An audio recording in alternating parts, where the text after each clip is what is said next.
Welcome to our channel.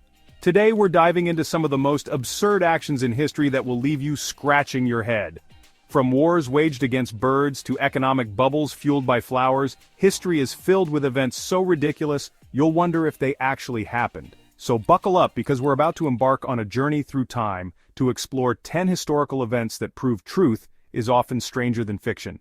Get ready to have your mind blown, your funny bone tickled, and your faith in humanity, well, maybe slightly shaken.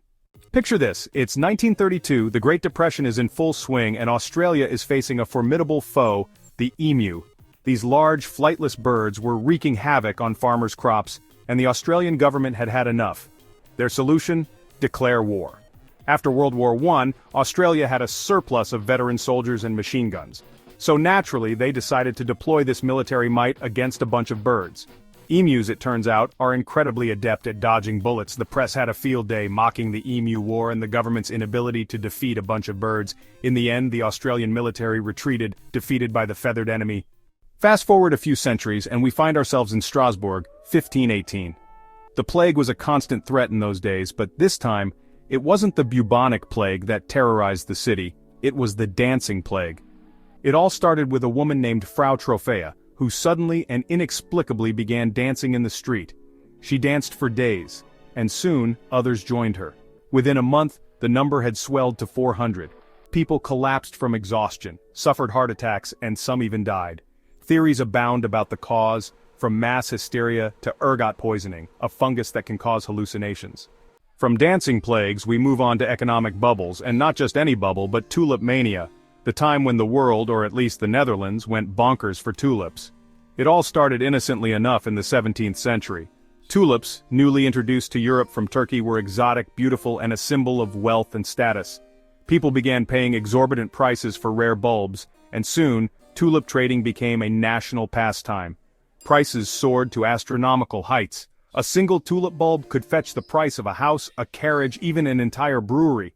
But like all bubbles, this one was destined to burst. Panic ensued and the market crashed, leaving thousands bankrupt.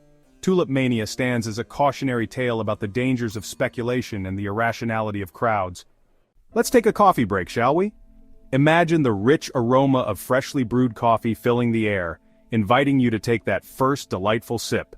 But first, let's travel back to 16th century Mecca, where coffee wasn't just a beverage, it was a source of controversy so intense it led to a ban. Yes, you heard that right. A ban on coffee. Coffee, with its stimulating effects, was seen by some as a threat to religious piety. The drink that we now associate with productivity and social gatherings was once viewed with suspicion and fear. The governor of Mecca at the time, Khair Beg, believed coffee was intoxicating and ordered all coffee houses closed. Imagine the shock and dismay of the regular patrons who suddenly found their favorite hangout spots shuttered. He even had coffee beans publicly burned, a true tragedy for caffeine addicts everywhere. The sight of those precious beans going up in flames must have been heart-wrenching for coffee lovers. The ban, however, didn't last long. The outcry from the public was too strong to ignore and the demand for coffee was relentless. Coffee was too popular, its allure too strong. People simply couldn't stay away from their beloved beverage, and the social fabric of Mecca was intertwined with coffee culture. Eventually the ban was lifted and coffee regained its rightful place as a beloved beverage even in Mecca. The coffee houses reopened and life returned to normal, with people once again enjoying their favorite drink. The story of coffee's brief ban in Mecca is a humorous reminder that even the most seemingly innocuous things can become caught up in cultural and political debates. It shows us that the love for coffee is timeless and universal, transcending eras and controversies. From coffee bans, we move on to a war sparked by a creature known for its love, loyalty, and ability to start international incidents: the dog. In 1925, a stray dog crossed the border between Greece and Bulgaria, setting off a chain of events that would lead to, you guessed it, war. The dog belonged to a Greek soldier who chased after his canine companion into Bulgarian territory. The Bulgarians, however, weren't too keen on this border violation and shot the soldier. Greece, outraged, retaliated with a full-scale invasion of Bulgaria. The League of Nations intervened, condemning Greece's actions and demanding a ceasefire. The War of the Stray Dog is a stark reminder that even the smallest spark can ignite a major conflict. In 1867, the United States made a purchase that would later be dubbed Seward's Folly. the purchase of Alaska from Russia for a cool $7.2 million. At the time, many Americans scoffed at the idea of buying a vast, icy wasteland, but Secretary of State William Seward saw Alaska's strategic importance. He envisioned a future where the United States would be a Pacific power, and Alaska was a key piece of the puzzle. Hindsight is 20/20, and we now know that Alaska was a steal, rich in natural resources and strategic importance. The sale of Alaska is a reminder that what seems foolish at the time can turn out to be a stroke of genius.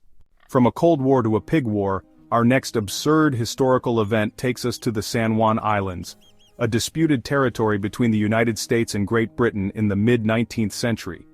In 1859, an American farmer shot a pig belonging to a British employee of the Hudson's Bay Company after it wandered onto his property and ate his potatoes.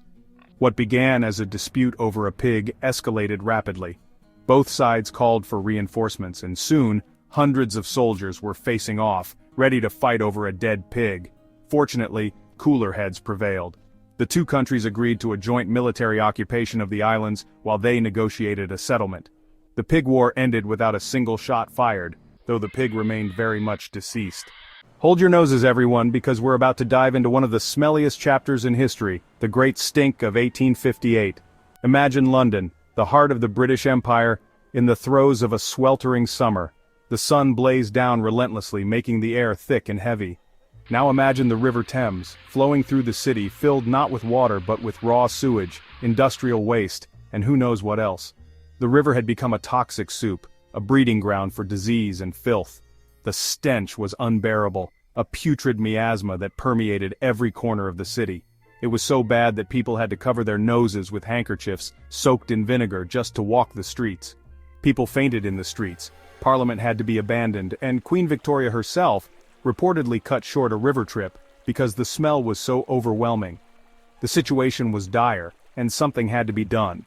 The Great Stink forced Londoners to confront the dire state of their city's sanitation, leading to the construction of a modern sewer system. Enter Joseph Bazalgette, the chief engineer who designed an extensive network of sewers that would transform the city.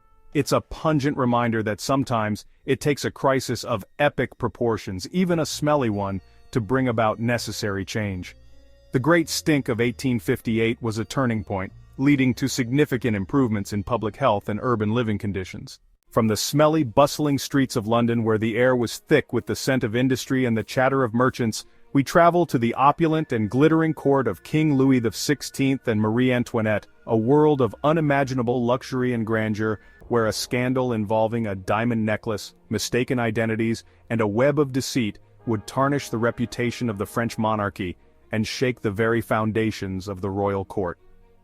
In 1784, Jeanne de la Motte Valois, a cunning and ambitious woman, and a descendant of a disgraced noble family that had fallen from grace, hatched a daring plan to restore her family's fortunes and reclaim their lost honor. She involved a cardinal who was out of favor with the queen, a man desperate to regain his standing, a naive courtesan who bore a striking resemblance to Marie Antoinette, and a necklace so extravagant, so lavishly adorned with diamonds, it could bankrupt a nation and dazzle the eyes of any beholder. Through a series of forged letters and clandestine meetings, filled with secrecy and deception, Jeanne convinced the cardinal that the queen desperately wanted the necklace but couldn't purchase it openly due to the king's disapproval and the political climate. The cardinal, eager to regain the queen's favor and restore his own reputation, agreed to act as an intermediary, believing he was aiding the queen, unwittingly becoming a pawn in Jeanne's elaborate scheme. The necklace was stolen, disappearing into the shadows, broken up into pieces and sold off to various buyers. But the scandal, when it came to light, erupted like a storm, shaking the French court to its core and causing widespread panic and outrage. Though Marie Antoinette was innocent of any wrongdoing, the affair tarnished her reputation, casting a shadow over her character, fueling public animosity towards the monarchy, and igniting the flames of discontent that would eventually lead to the French Revolution, a seismic event that would change the course of history forever. Our final absurd historical event takes us back to the high seas, where a severed ear would become the unlikely catalyst for a global conflict between Britain and Spain, the War of Jenkins's Ear. In 1731, Robert Jenkins, a British sea captain, had his ear sliced off by Spanish coast guards who boarded his ship, accusing him of smuggling. Jenkins preserved his severed ear in a jar of brandy, and presented it to the British Parliament as evidence of Spanish atrocities. The incident, fueled by public outrage and political maneuvering, became a rallying cry for war. In 1739, Britain declared war on Spain, igniting a conflict that would eventually engulf much of Europe and the Americas. The War of Jenkins's Ear lasted for 9 years and resulted in thousands of casualties, all sparked by a single severed ear. From wars waged against birds and economic bubbles fueled by flowers to scandals involving diamond necklaces and severed ears, history is chock full of events so absurd they seem ripped from the pages of a satirical novel. But as we've seen, these events, however strange or humorous, offer valuable insights into the human condition, the complexities of history, and the often unpredictable nature of our world. Thanks for watching. If you enjoyed this video, don't forget to like, share, and subscribe for more fascinating historical content. See you next time!